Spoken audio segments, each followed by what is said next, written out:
So what actually makes a Bitcoin, well, real? How can you be sure that a digital coin isn't just a file that someone copied and pasted? The answer, it turns out, lies in a concept that is the absolute backbone of blockchain, the cryptographic hash. We're about to break down how a little bit of clever math solves a problem that stumped engineers for decades, and in the process, made a global, decentralized currency totally possible. Let's get into it. For years, this was the question. The one that stopped anyone trying to create digital cash right in their tracks. It's known as the double spending problem. And when you think about it, it makes perfect sense. If I have a digital dollar, what's to stop me from making a perfect copy, sending that copy to you, and then, spending the original somewhere else? Just like that, I've paid with the exact same dollar twice. To really appreciate why hashing is such a game changer, we first have to get our heads around the problem it was built to solve. And it really all boils down to a fundamental difference between physical stuff and digital information. Seems obvious, right? But this difference is everything. A physical dollar bill is unique. If I hand you a 20, it's gone from my wallet. It's now in yours. But a digital file, a photo, a document, or digital money can be copied perfectly millions and millions of times.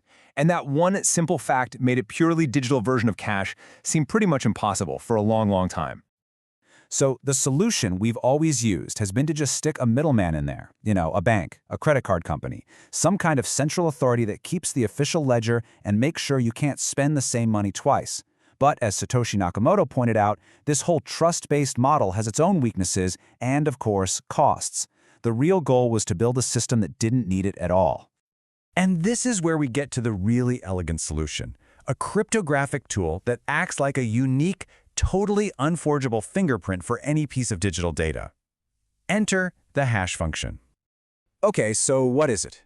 A cryptographic hash function is basically an algorithm that can take any data at all. I mean, the entire text of a novel, a single word, a list of transactions, whatever, and it crunches it down into a string of text that is always the exact same length. You should really think of it as a one-of-a-kind digital fingerprint for that specific data. So, let's take an example. If we run the sentence, "The fox jumps over the lazy dog" through a hash algorithm, like SHA-1, we get this specific string of characters as the output.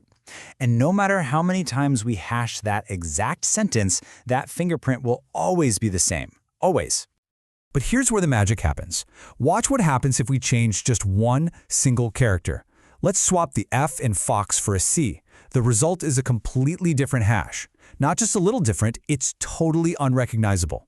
This extreme sensitivity is called the Avalanche effect, and it's the key to making hashes so incredibly powerful for detecting even the tiniest change.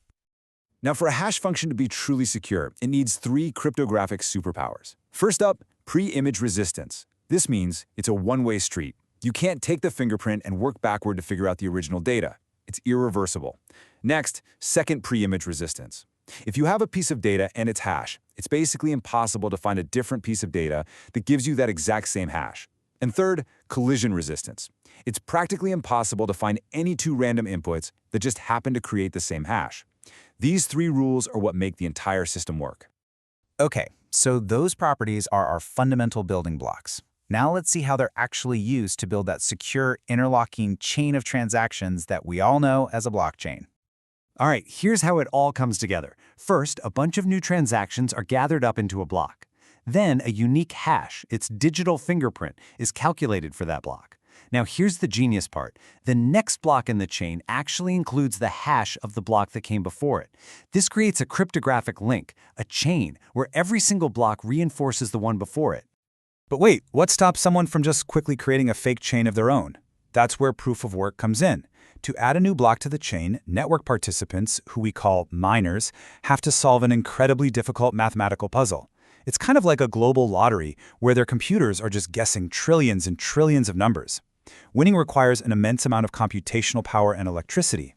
Finding that winning number is the proof that they did the work. And when I say difficult, I mean it's almost hard to wrap your head around. To find the correct hash for just a single Bitcoin block, miners all across the network might have to make over 83 trillion guesses per second. This is what makes the whole process so intense and resource-heavy. And this, right here, is the core of blockchain security. If a hacker wanted to go back and change a transaction in an old block, they wouldn't just have to redo the work for that one block. Because each block's hash is baked into the next one, they'd have to redo the proof of work for every single block that came after it, all while the rest of the honest network is racing ahead, adding new blocks. It's a race that can literally never win. But creating this unbreakable chain of blocks isn't the only job for hashing in the blockchain world. This tool is so versatile, it's used absolutely everywhere.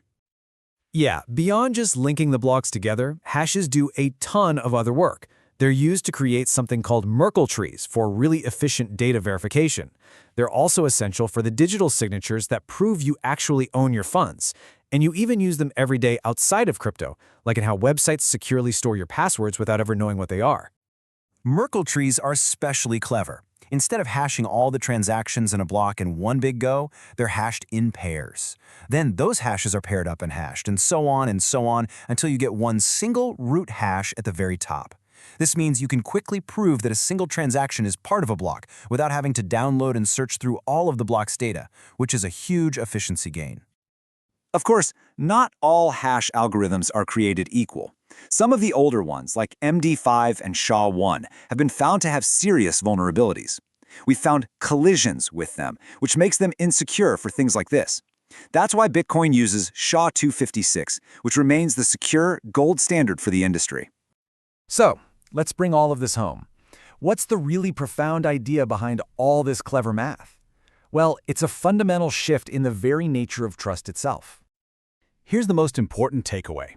Through the power of cryptographic hashing and proof of work, we can create a system where our trust is no longer placed in a fallible institution like a bank, but in the verifiable, objective certainty of mathematics.